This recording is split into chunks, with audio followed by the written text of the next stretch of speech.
salaamaaleykum mbokku téléspectateurs yu chaîne Xeweul gi TV ñu ngi am mbégte contentement di jàkkaarloowaat ak yéen ci seen beneen émission tey aussi ñu jagleel ko yëngu-yëngu yi nga xam ne mu ngi am ci dëkk bi rawatina yi nga xam ne ñu gën nañ leen nemmeeku ci campagne électorale bi duñ ci sori ñu ngi ci dalal sunu mbokk sunu xarit sunu am di jàmm Massamba Dieng di kilifa ci Pastef Nioro balaa ñuy sori dañuy bàyyi rek moom mu présenté wu ci kàddoom. Asalaamaaleykum monsieur Ba ñu ngi lay nuyu bu baax. di la remercier ci opportunité bi ñu jox ñu mën a échanger avec la population de Nioro mën a échanger avec le Sénégal et le monde entier. man nag ñu ngi may wax Massamba Dieng. Je suis le coordonnateur départemental de PASTEF et membre du comité électoral départemental de la communal aussi de la coalition Diomaye Président 2024. Voilà. Merci Massamba xam naa ne duñu ci sori tuuti ñu laaj ko parce que yaakaar naa ne bi ñuy mujjee waxtaan. Boobu yéen a ngi nekkoon ci ay jafe-jafe ci biir Pastef ñu jàpp seen ay leaders yu bari tëj ci kaso gi ci diggante bi nag génn nañ naka nga ko dundee. Voilà donc dañ ko dundee ak dal surtout ak jël ko ak courage ak détermination inscrire ko aussi tamit dans le cadre du combat politique bi nga xamante ni moom la ñuy mëne ndax suñu xoolee au-delà de nos personnes nos leaders qui ont fait la prison durant des mois. Les blessés donc yi nga xam ne gaañu nañ ci suñu xoolee tamit ci circonstances yi ñi nga xam ne ñàkk nañ ci seen bakkan donc tamit loolu courage bi foofu loolu moo ñu gën a réconforté moo ñu gën a jox courage aussi ñu mën a dund cette situation là delloo ko ci loxo suñu borom te xam ne yàlla aussi tamit nitam jaamum lay natt quoi voilà. daan ngeen wax fépp fu ngeen toog ak fi ñu leen tàllal micro que ne lii nga xam ne état bi teg na ko ci kaw Pastef nekkul lu dul acharnement intimidation ak jaay doole goo xam ne yéen a ngi ko doon dund ci seen biir parti bi ngeen demee ba ci cëppaandaw li ñu gis ne vraiment seen leader bàyyi nañ ko delloowaat nañ ko ci liste électorale yi ensuite delloowaat nañ leen seen récépissé parti et ban jàngat nga ciy def. voilà donc jàngat bi ñu ciy def rek mooy comme li ma wax sànq nit boo nekkee ci combat nga nekk ci dëgg. nga wéet sa xol sa diggante ak sa borom mu leer na la yow yaa ngi ci dëgg doo am looy tiit doo am looy ragal te defe naa Ousmane Sonko ak le Pastef ci loolu la inscrire de tout le temps donc teg nañu une injustice on nous a traité de tous les noms de terroristes on nous a traité de djihadistes on nous a traité de violeurs de menteurs d'insultes tout loolu lépp loo xamante ni lu ñaaw la rek ñu ngi koy teg ci deru doomu aadama muy lu ñaaw defe naa teg nañ ko Ousmane Sonko mais notre vision ci Sénégal fi ñu bëgg a jëmee Sénégal donc moo ëppoon doole loolu moo tax toujours fii jëm lañ doon xool mais duñu xool ci yoon bi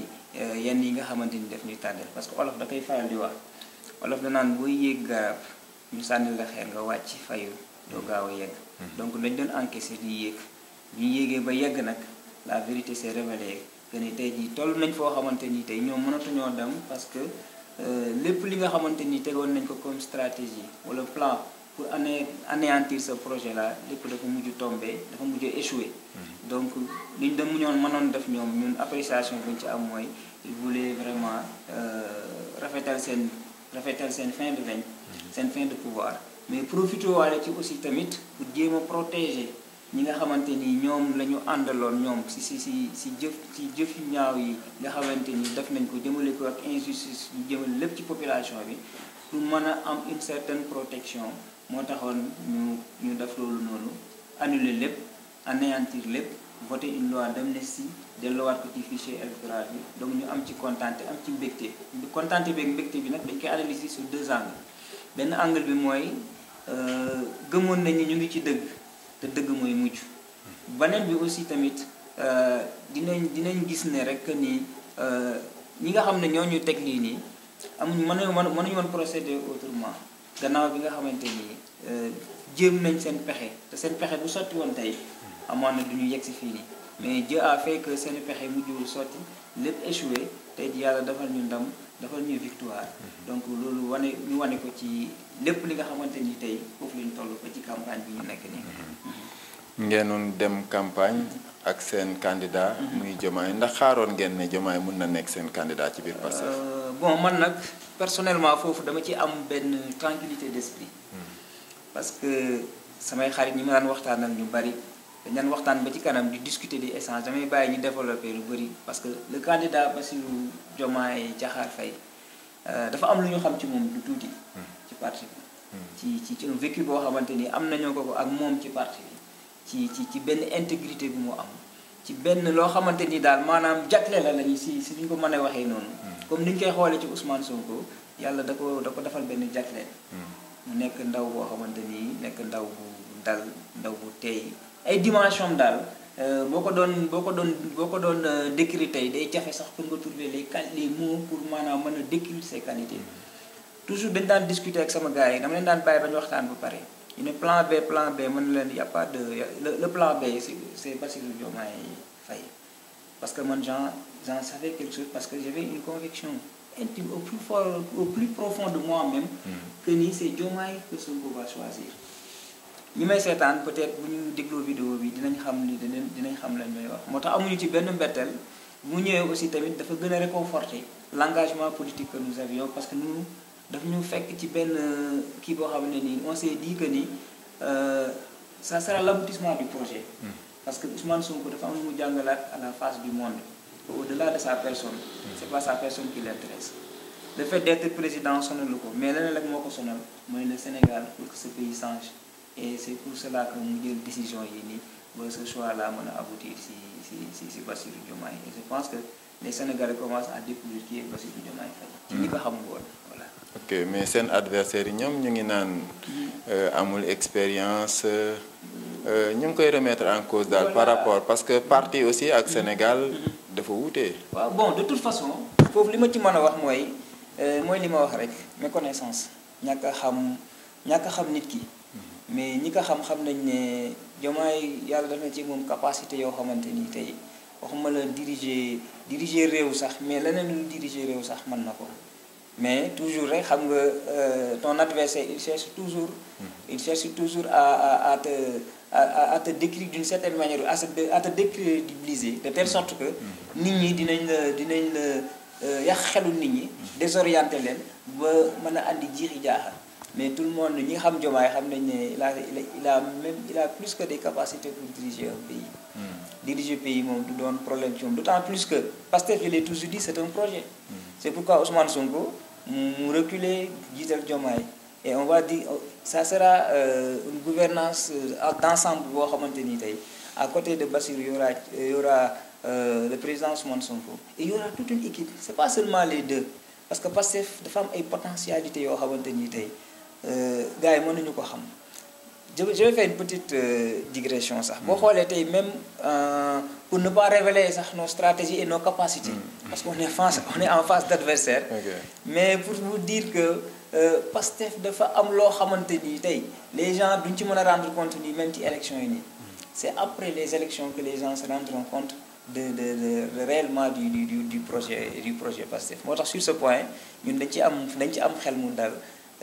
bàyyi leen ñuy wax rek mais aussi tamit ñiy jëf di jëf que ñiy gis di gis aussi quoi. parce que boo gisee ma évoqué loolu. fi nit ñi di gisee peut-être expérience ak inexpérience. man gis naa aussi conflit de génération. dans la politique. ndax yow gis nga lu mel noonu. bon conflit de génération bon mënul ñàkk parce que dañu tendre ci benn renouveau boo xamante ni. il faut que on donne la place à la jeunesse parce que tamit Sénégal mag ñi yàgg nañu fii mag aussi olof yàgg wax ne mag naa bàyyi ci réew mais dañoo am une classe politique vieille boo xamante ni tey ils ont fait leur preuve ils ont montré leurs limites mënatuñoo yóbbu fenn Sénégal mënatuñoo avancer loolu le pays mais derrière à côté de ces vieillards aussi mag ñooñu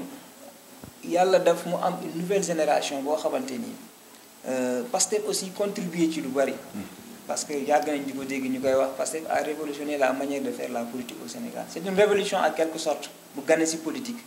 jeunesse bi ñëw gën a imprégné wu dans la politique parce que Batou Diomaye boo xoolee donc on peut dire qu'il est jeune il est jeune donc un jeune expérimenté donc boo xamante ni tey ñoom on doit leur laisser la place pour que ñu montrer leurs preuves et parce que c'est le moment les autres ont déjà fait leur temps donc il faut qu'une nouvelle génération un nouveau souffle ñëw vraiment pour changer le Sénégal en quelque sorte. mais changement boobu est-ce que dinañ ko mën a approprier dès lors où ñun gis nañ le plus souvent jeunesse boobu bu ñu exprimer woo rek souvent ci insulte la jëm ci menace la jëm ba da ngay gis sax léeg-léeg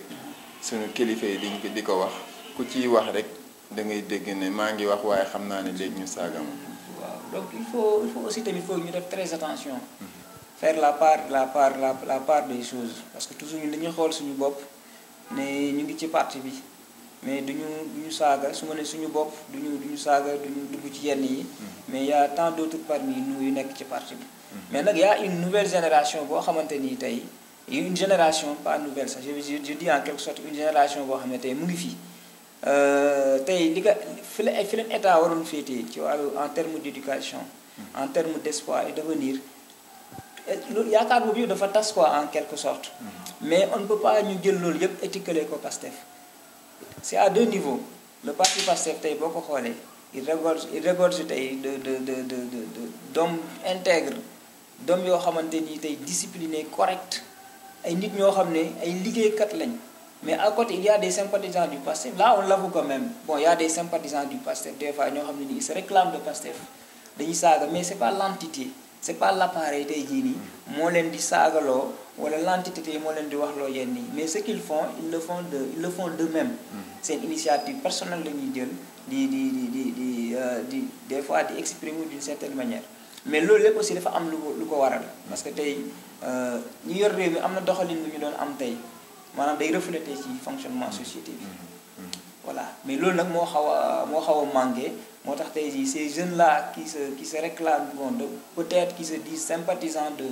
de Pastef mais c'est pas ça leur comportement ou bien leur forme d'agissement c'est pas ça Pastef parce que nous connaissons le projet Pastef xam nañ lan moo tax a jóg Pastef dafa jóg pour tabax réew Pastef dafa jóg pour changer le Sénégal Pastef dafa jóg pour tabax réew mi li fi yàqu yëpp ñu defar ko mais c'est pas ñi nga xam ne ñu ngi yàq ñu ngi saaga ñu ko bëggee jël étiqueté ko Pastef donc c'est mal connaître le Pastef voilà. ok sa candidat. mu ngi ci campagne bi ñëw na Nioro. naka ngeen dundee accueil boobu. bon ñëw bi accueil bi préparation yi ak organisation bi bon mën nañ ci wax tuuti mais arrivé bi yàlla dogal na fekk ñu fa parce que on était entre les mains de la police. Parce que programme campagne moo demee noonu souvent c'est pas facile. On nous a annoncé du passage parce que ça a été prévu c'est un calendrier le 18. Donc le président va passer à Nioro. Donc le matin pour wane dalal xelu waa Nioro. Déjà xam nañ sax parce que on n'a pas besoin de dire qui nous sommes. On n'a pas besoin de dire lan la ñuy def ci dëkk bi en matière de politique. Comme tel comportement ou tel comportement. Mais lenn am na le matin dañoo waroon teel a jublu ci préparation def caravane sensibiliser yëgal nit ñi mais quand on a vu que le terrain était en quelque sorte occupé parce que Amadou Ba devait venir après concertation parce que Nioro dafa dëkk bu ndaw la dafa xat ñëpp ay parents lañ on s'est concerté on s'est dit on va faire une chose laissons l'autre côté ñu préparer cette manifestation parce que de toute façon les informations que nous détenons le président Amadou Ba va passer en premier suñu demee ba jàll ñun ñu door a jóg ci la ñu ci cadre boobu loolu la ñu d'accord après ñu dem lijjanti yeneen nekk ci yeneen activités ak yeneen travaux yoo xam ne ni c'est dans le cadre de la préparation des élections bi ñu demee ba à 7 heures pratiquement vers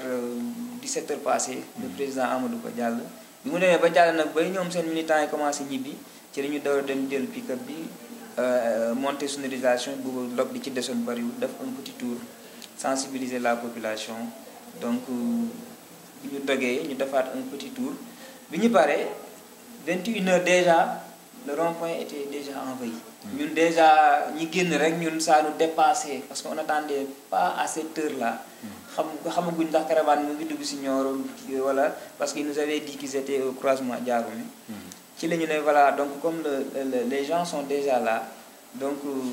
laissons une partie ñu jéem a voilà qui occuper les militants parce que les gens étaient il y avait la sonorisation ñu doon chanter les slogans. Voilà donc les chansons dédiées à la coalition.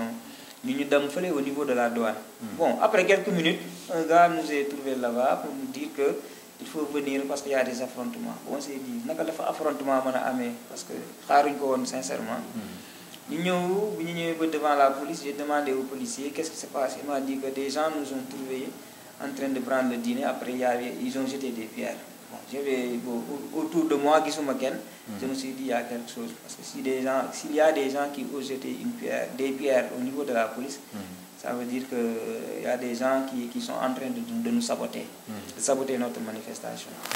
Bon si waxtu yooyu nag la ñu avancé dem ba ci jeunes yi mais non on s'est concerté on s'est dit nañu waxtaan ak booy parce que le mal est déjà fait. On ne sait pas qu'est-ce qui est exactement à l'origine de ça. Mais essayons de calmer nos militants et nos sympathisants pour ñu dal ñu xool benn lieu bu ñuy taxaw. suñu paree ñu dem accueillir la caravane ñu dugal ko mu jaar ci jàmm. ñu dem tëddi préparer continuer suñu activité parce que y a tant d'autres choses à faire. ci biir loolu laa taxaw auto police bi ñëw def irruption commandant bi wàcc na attaqué moi embarqué moi ce gars-là. Je dis que bon je voulais parler parce que jàpp naa ne xam na ma. parce que c'est pas une fois ou deux fois. que je me suis rendu à la police. Je pensais que xàmmee na ma mais ils m'ont embarqué 5 policiers. Donc ils se sont jetés sur moi di dóor di insulter ils m'ont torturé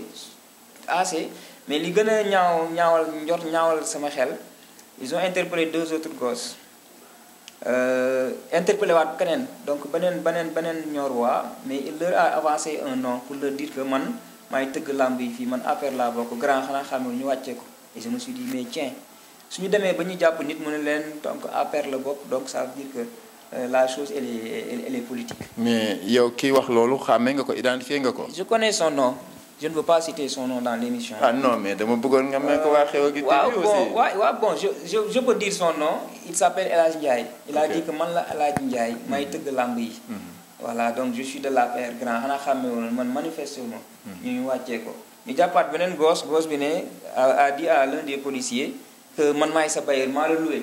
Donc policier bi wàccee ko. Donc je me suis dit que non ñii ils ont une mission. Parce que bu ma xoolee leur habillement. laa xam ne ñii ils étaient préparés maintenant au combat daal en quelque sorte. Voilà xam nga lu tax. li ñuy wax am solo. parce que Nioro ay doomam ñu ngi fu nekk ci ay Sénégal. Effectivement ñu ngi fu nekk ci àdduna bi. te bi nga xam ne pour commissariat bi ñëw na. ñëpp a ko tàcc ñëpp a ko applaudir parce que dañoo bëgg pour ñu sécuriser seen famille ñu bàyyi fii. donc bu fekkee ne ci seen mission ñoom. maintien de l'ordre daf cee bokk. situation yu mel noonu am ci. le citoyen lambda. bi nga doon. nga mun a identifier que ne. y a une manipulation derrière. donc foofu dafay grave. parce que yaa ngi may wax ne accueil bi pratiquement xamuloo fa dara. yaa ngi may wax aussi que ne ñoom ci version bi ñu la servir mooy dañoo toogoon di reer ay nit ñëw sànni fa xeer. c'est vrai alors que ñàkkul nga dégg ñi naan coow li yëpp mu ngi xewee fii ci rond point bi ci wetu église bi parce que ñoom seen voiture ñëw na fa taxaw. donc yu mel noonu comme yéen a ngi koy gis en tant que des politiques lan moo ci nekk yéen seen gis-gis. ci li ñuy ñëw si kanam suñu gis-gis mooy la police qui est là man vraiment seen taxawaay jaaxal na ma trop ci li ñu xam ñun ci taxawaay bi police war a am côté des populations parce que un policier même il y a un des policiers je vais le dire je connais même son nom parce que les 5 qui me torturé mën na su ma leen gisee su ma demee à la police mën naa la ne diw ak diw si la bokk et on va poursuivre l'affaire affaire bi duñu ko bàyyi fii parce que jàpp nañ ne la police là a failli à sa mission parce que comme li nga wax jàppoon nañ ne Nioro police bu fi ñëwee ça c'est une très bonne affaire mais la police qui est là en train de jouer un jeu boo xam ne nii c'est pas le rôle de la police. C'est pas le rôle de la police et ils l'ont montré ce jour-là. Ils m'ont blessé ils m'ont blessé parce que mais sama yére yi dafa taxoon ak deret. Quand ils m'ont amené la police j'avais même refusé d'enlever mes habits parce que jàppoon naa dans un premier temps sax que la situation ne mériterait pas qu'on nous défère à Kaolack. J'avais pris certaines dispositions nag. je m'étais dit que du ma lekk bon bu ñu may andi lekk damay andi leen ndox rek je préfère je ne vais pas manger je ne vais pas changer mes habits. mais xam naa information yi nag bu mu demee ba ci biir j'ai vu un changement de la situation. ci commissaire bi ak les agents de la police qui étaient. seen comportement changé envers yow. voilà je me suis dit même. gën a favorable wala gën a corsé. waaw gën a masla en quelque sorte. commencé waxtaan bon bugguma woon sax waxtaan ak ñoom parce que ma que def ngeen seen forfaiture ba pare sama xel lu laa noonu def seen forfaiture ba pare bëgg ñëw di waxtaan ay lu la gaañ looy def fii. chaque policier qui vient me demander yow lu def nii sa bopp ma ne y a un policier je lui ai dit pourquoi nga ma koy laaj lu ma andi fii xam ngeen boobu ce qui s'est passé hier ce sont vos collègues qui m'ont torturé. voilà ñu jëloon affaire bi la coalition avait dépêché même un médecin pour mu soigner ñu defal ñu des traitements mais le commissaire a refusé. loolu aussi dañ koy décrier trop parce que moom dafa jëloon affaire bi trop à la légère que ni gaañuwuma lii du dara dafa. J'ai entendu même qu'il a dit à des parents que xeer moo ma dal alors te yàlla xam na ni. moom le commissaire Daouda Mbodj. le commissaire il a dit ça. Il s'agit du commissaire Daouda Mbodj. Il s'agit du commissaire qui est là. Daouda Mbodj. Voilà. Oui. Je ne connais pas même son nom. Effectivement. Je ne connais même pas son nom. Mais il a dit à un parent que xeer moo ma dal ci bopp. mais man je sais que ni xeer daluma ci bopp. Ils se sont jetés sur moi donc lépp luy torture rek. donc teg nañ ma ko toj sama bopp toj sama baaraam. ñu donc mujj gi hôpital laa dem ñu suturé ko et tout. donc voilà donc situation bi noonu la demee. donc foofu dañu koy tegandi loxo. parce que le commissaire dont il s'agit c'est le commissaire Daouda Mbodj. kuy xool fonctionnement police. di nga xam ne moom du ci cuune. parce que pour rappel il y a beaucoup de postes yi nga xam ne. teg nañ ko fa def na fa liggéey bu am solo. mais nag bu ñëwee ba Nioro aussi. bëgg am beneen taxawaay aussi. du tee dinañ ko wax mu bàyyi xelam ci l'éthique et la déontologie policière parce que aussi Nioro li fi nekk ci ay policiers ñu dëkk ci dëkk bi juddoo fi boo leen génne woon affecté leen ci commissariat bi soo moytu dina am feneen ful ñen gën a soxla dinaa ci yokk dara sax nga baal ma foofu ci dagg ma lay dagg mais gis nga bi ma nekkee ci biir auto police bi gis nga pour wàlla ne jeunes yi bu ñu amoon une certaine détermination pour xeex dëgg ak ñoom ce jour-là autre chose allait se passer. Parce qu'il n'était que 7 policiers di tourner kii man même li ma doon soucier wu surtout mooy ko oto bi daanu parce que ni mu doon la manière dont on conduisait la voiture. oto bi mënoon na daanu te bu oto bi daanu woon foofu jéey la doon andi foofu noonu voilà. mais est-ce que situation bi xew jour boobu noonu. jaroon na ko biir ñoom. non jaru ko woon parce que même on est en campagne électorale. campagne électorale police dafa war a gën a nekk à côté des populations donc protéger leen sécuriser leen. mënoon nañ bañ a yegg ci yenn situation yi quoi même su fekkee te y a une chose qui se passe y a les responsables on les connaît on appelle les gars donc on les donne des injonctions et il essaie de faire quelque chose suñu échoué loolu wala mënuñu wala rétablir ñu tey jii calmer wuñu les militants wala affaire yooyu noonu la police peut intervenir mais police warul mën a jóg rek ñëw di intervenir en pleine campagne électorale pour disperser la foule. Et je dis que leur objectif était de disperser la foule. Je ne sais pas, ils sont aux commandes de qui. Parce que y a une chose, comme li nga wax Nioro dafa xat. À un moment donné, la police a tourné. À un moment donné, ñu dem jël auto police ñu garé ko devant la maison du maire. En ce moment, j'ai appelé le commandant pour lui dire pourtant xamé nga ma. Est-ce que je lui ai posé une question, est-ce que c'est un agent yi am nañ droit di ma torturer à ce niveau. Il a commencé à expliquer donc les manifestations affaire yi ma ne ko fi ngeen gaaree nii le maire là c'est mon cousin sama yaay bàjjenam la fii Nioro ñëpp ay mbokk lañ. vous êtes en train de yéen a ngi jéem a andi Nioro loo xamante ni c'est pas Nioro te bés bu ngeen ko fi instauré tey jii nii mën na yegg foo xamante ni kenn xamul. ma ne ko le maire qui est là Djib Momar Ba vous pouvez entrer lui demander vous lui dites que c'est moi qui est dans la voiture. bu ñëwoon fii gis ma dans cette situation dans cet état là. est-ce que dinaa yegg sax police parce que il n'accepterait pas il ferait tout pour que ñu wàccee ma foofu. effectivement loolu ñun dañ ci am seede biñ ci yokku ndax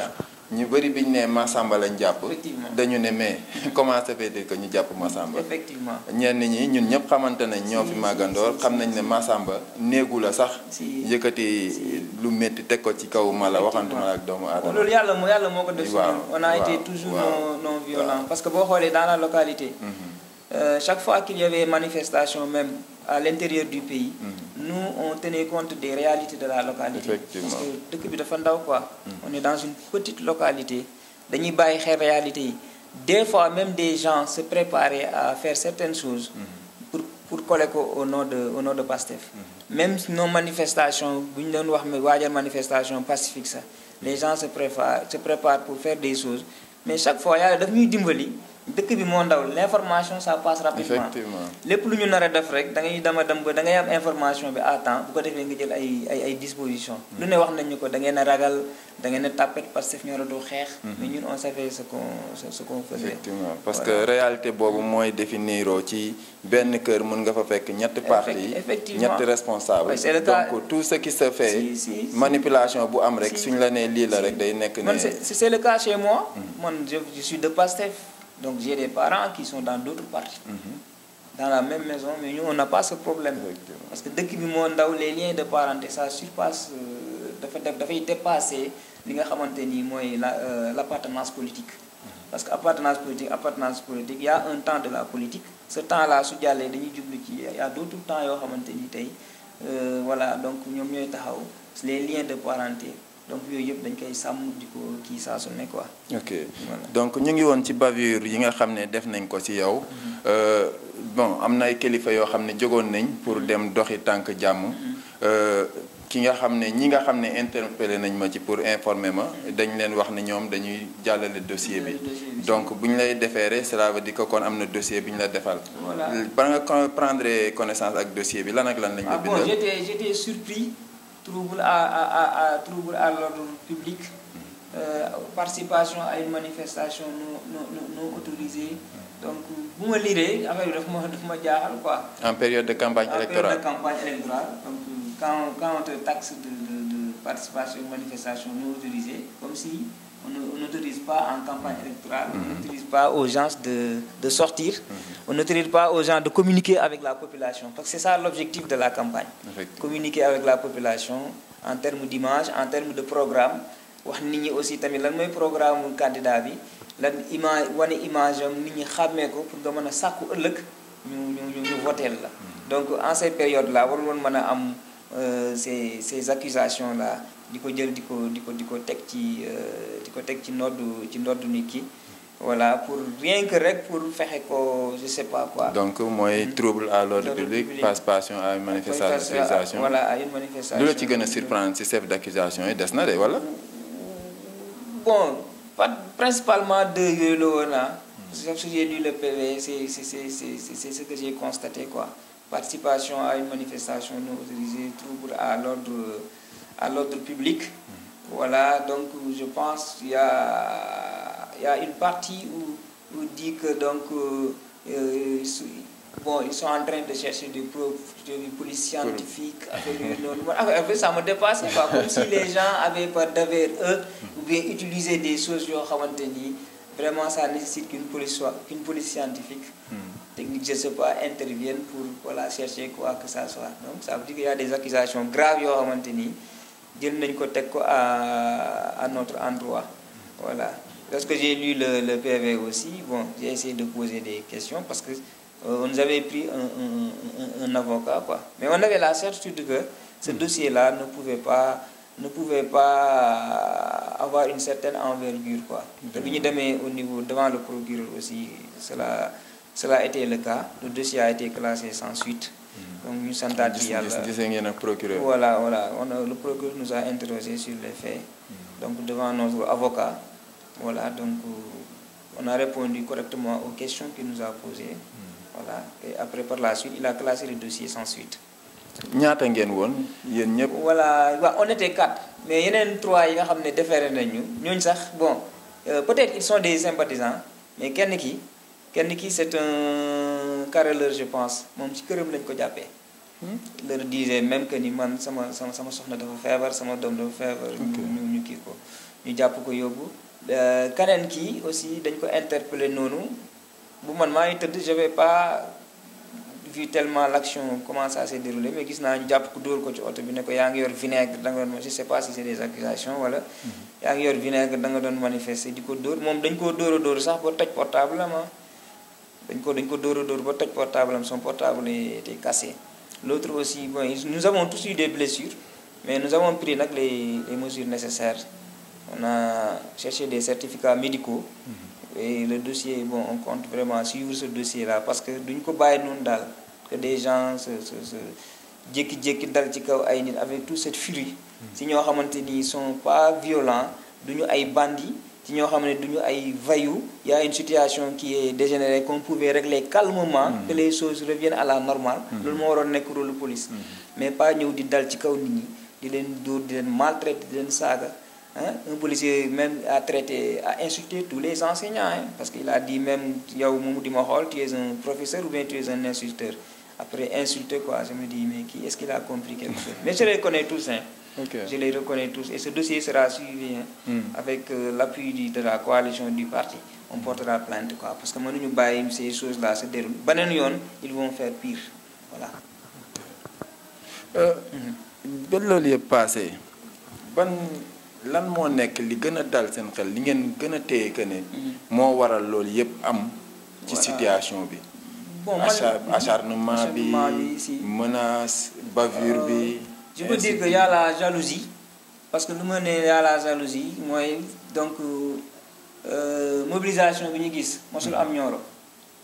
ci cadre politique dans le cadre de la politique dans une campagne mais Amadou Ba mobilisé na fi non pour un parti d'opposition je veux dire quoi c'est-à-dire ñu bëri ci yéen aussi dañuy wax naan mobilisation bi ñu gis moo leen tiital moo tax am na ñuy insinuer sax ay affaire de manipulation ak collaboration voilà donc foofu mais aussi Amadou Ba ñëw na fi mobiliser dina apporter des précisions parce que beaucoup de Niorois se disent ici c'est le fief du ministre des Finances parce que nous savons tous que le ministre des Finances injecte fii beaucoup de millions dans la localité d'ailleurs même leur objectif avant les élections là mooy débaucher les patriotes fexe dem jëli leen di leen jox ay millions y en a même des gens qui yoo xam ne débauché nañ leen yóbbul leen jox leen ay millions léegi nag ñoom jàpp nañ ne Nioro parce que man ñu bëri dañu may interpeller di mu wax ne yéen a ngi yàqal Moustapha Ba liggéey xaw ma nag moom en tant que ministre donc des finances lan lañ ko wax wala lan lañ ko gëmloo comme quoi que Nioro c'est un terrain boo xam ne c'est un terrain acquis ba bëgguñ nangu daal manifestation yi toll fi am fi benn envergure bi peut-être moom mu koy gis di jàpp ne bon li ñu ko doon wax wala li ñu ko doon yóbbul en termes d'information ak ce qui se passe sur le terrain c'est pas la même chose donc man dans ce cadre là aussi foofu laa koy inscrire parce que c'est pas une fois deux fois où des gens m'interpellent où des gens me disent que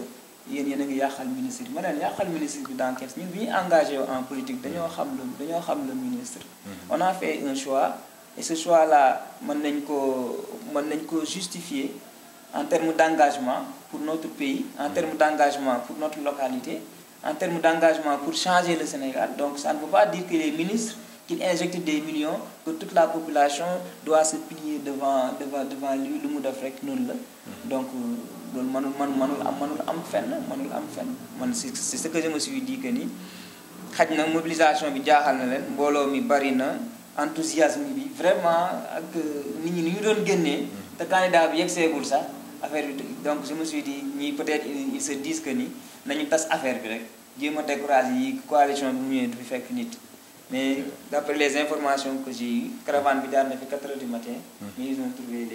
les Niorois en train de les attendre quoi ci santaat yàlla bu baax a baax mais déglu nga quand même discours Diomaye bi ba nga génnee waaw déglu naa ko naka nga ko apprécier ma génne waaw je l'ai apprécié à sa juste valeur donc gis naa ni wax na ci situation bi wax na aussi tamit donc ci li nga xamante ni mooy la politique à Nioro surtout bon avec jeté na nag quelques pierres au ministre loolu mënul ñàkk ci politique parce que tamit boo nekkee en politique aussi say adversaires li nga xam ne ñoom la ñuy def muy ay erreurs li nga xam ne moom la ñuy def en termes de malgouvernance yooyu aussi c'est ça qu'il faut attaquer décrier ko aussi tamit war ne la population y a une autre manière de faire qui est celle prônée par ces gens-là. yow ban gis-gis nga am ci li mu wax noonu parce que gis naa ñu ne pourquoi mu ñëw ba ci dëkk bi di attaquer le ministre des finances ci loolu ndax li mu wax yow ànd nga ceeg moom dañ koy inscrire dans le cadre de la politique parce que bon le ministre a été attaqué c'est pas la première fois mais dans son fief c'est la première fois bon oui dans son fief par un potentiel président oui mais parce que le contexte le justifie aussi parce que bu ñu gisee les pratiques qui sont là donc chacun peut justifier ce qu'il fait le ministre il peut justifier ce qu'il fait en tant que ministre de la République mais nous aussi en tant qu'opposants on a une appréciation sur sa conduite on a une appréciation sur sa manière sur sa politique parce que au-delà d'être habitant de Nioro militant de l'APR au-delà de tout ça il gère nos finances il est le ministre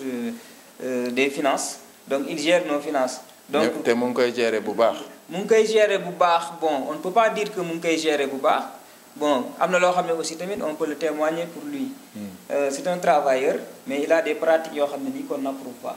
parce que ki connaît Moustapha Ba connu à travers le Sénégal et dans le monde boo àndul ak moom sax da ngay reconnaître que c'est un travailleur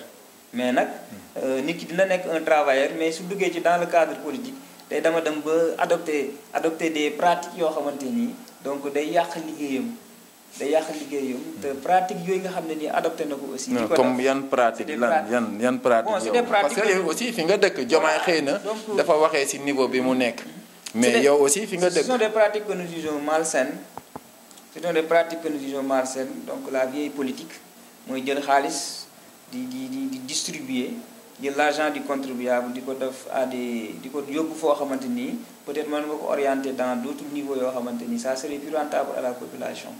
mais di jël xaalis di ko séddale ay nit loolu defe naa jëmalewul réew kanam loolu jëmalewul localité kanam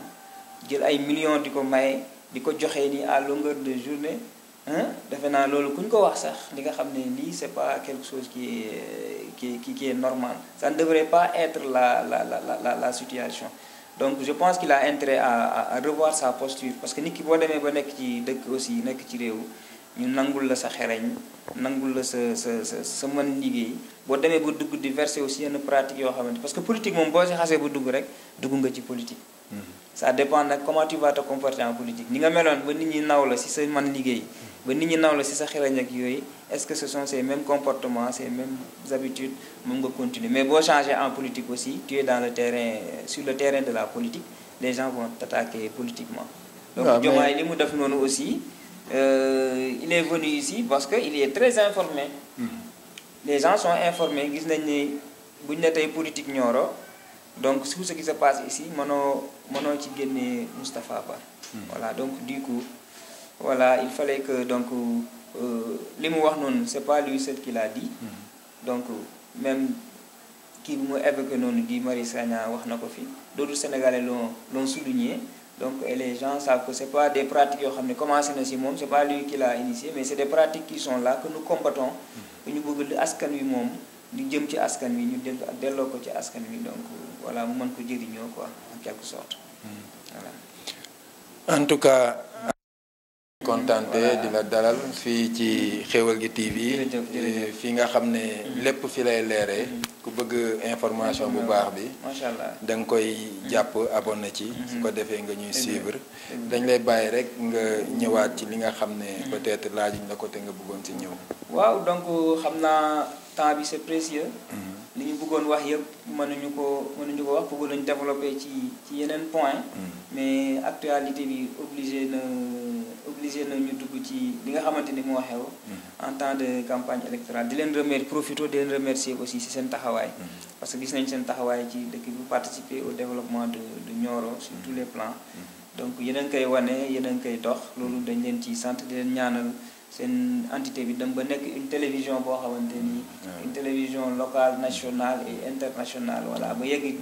ci niveau yooyu yëpp ba dépassé ko incha allah ñu leen di sant di leen gërëm bu baax a baax ñu ngi lay sant yow tamit xam nañ ne xat nga lool mais biñ ko sàkkoo ci yow nangul nga ñu ko lépp ngir jublu ci leeral ak wax nit ñi ne kenn ku ci nekk li ngay woote di ko laaj Massamba leeral na la ko li ñuy wax rek mooy li may wax toujours am na Macky Sall moo ko waxoon ne il ne faut pas rêver un lion qui dort. Nioro am na ay bañkat mais aussi am na ñu yaru donc comme ñun ñoo ko bokkee nag li ñëpp bokkee nañ ko rafetal donc bu ñu keneen ñëwee nag bëgg ñoo gën a defaral moom aussi laaj na mu jéem a collaborer jéem a coopérer donc police ñëpp xam nañ ne ay liggéey bu rafet la ñuy def tey su ma paree lii dina am koo xam du ma téeméeri nit yoo xam ne samay am di jàmm lañ policier lañ samay mbokk lañ donc foo ci laal rek li wolof di wax genn golo gudd na waaye foo ko laalee borom yëg ko waaye tamit Nioro lañ dëkk te buñ sañoon xale yi ñu ànd ak ñoom ci di leen di dalal di leen di xelal di leen di encadrer ba nga xam ne ku fiy jógee ëllëg parce que institution la da nga fiy jógee sa morom ñëw parce que tey dama koy wax commissariat bi bañ koy soog a tijji c'était pas Daouda Mbodj moo fi waroon nekk le premier commissaire c'était Ngagne Demba Tine mais gis nga il n'a pas foulé le sol de Nioro parce que boobu les précautions n'étaient pas prêtes donc moom mi fi nekk aussi ñu ngi koy ñaanal mu def liggéeyam nu mu waree mais aussi mu respecter aussi la population jox leen seen àq ak seen yelleef wax ak ces hommes parce que li may wax rek benn métier nekkul au-dessus de morom ma on se respecte bul nekk policier di saaga jàngalekat bul nekk jàngalekat di saaga médecin parce que un jour viendra di nga ko soxla ndax kenn ku ci ne si ñoom mu ngi ak doomam te mu ngi koy fayal muy jàng mu ngi koy utal ku koy encadrer donc loolu lañ bëggoon a lancer comme message yaakaar naa ne ñoom aussi dina dugg seen nopp bu baax bi di ñaan yàlla aussi foofu tamit di la ñaan yow it nga lancer appel say mbokk patriote say mbokk militant que élection yi mu bañ a am benn débordement dem voté ji ci jàmm ñëw ci jàmm kuy gagné ñu félicité ko après le lundi ñu dem ñun ñëpp liggéeyi quoi loolu moom dañ lay ñaan nga voilà donc sur ce donc ci kanam am nañ caravane ñu ci lancé wale appel à tous les militants et sympathisants de la coalition ñu ñëw accompagner ñu ci caravane boobu dans le calme nag ñu def ko ci teey ci jàmm ak salaam loolu la ñuy sàkku ci boor yëpp nag parce que ñun jàmm la ñuy dox jàmm moo ñu yëkkati donc li des ci campagne bi tey lay jeex à partir de 0 heure donc nañ ko rafetal nañ ko rafetoo donc ci anam boo xamante bu sell lay doon dimanche incha allah ñu voté yàlla ku mu jox ndam ñu xam ne kooku moom la yàlla jox ndam parce que yàlla tànn na ba pare ndax nguur yàlla moo koy joxe yàlla lay ci sababam ci bëgg-bëggam ak ni mu ko bëggee moom yàlla moom lay jël mu joxe ko nguur kon na ñëpp dal ñu bàyyee versé wu dans la violence et dans la provocation amul njëriñ parce que ñu ñëpp ay doomu Nioro lañ yaa nga xam ko sànq les hommes passent les institutions demeurent les policiers qui sont là un jour ou l'autre dañuy quitter dañuy dem ci yeneen lieu voilà donc ñeneen ak ñeneen di def la politique ëllëg yàlla di def ñu nekk ci leneen donc aussi tamit ñu xamee ko noonu inscrit ko ci cadre bi bañ a am benn débordement ñu rafetal di des ci campagne bi ba dimanche incha allah di ñaan nag yàlla dafal ñu ndam aussi parce que dañ yaakaar amiin dañ yaakaar ci Diomaye que dina changer le Sénégal incha allah voilà jërëjëf ñu amoon mbégte kontaan dalal fi Massamba Dieng di coordonnateur Pastef département Nioro di leen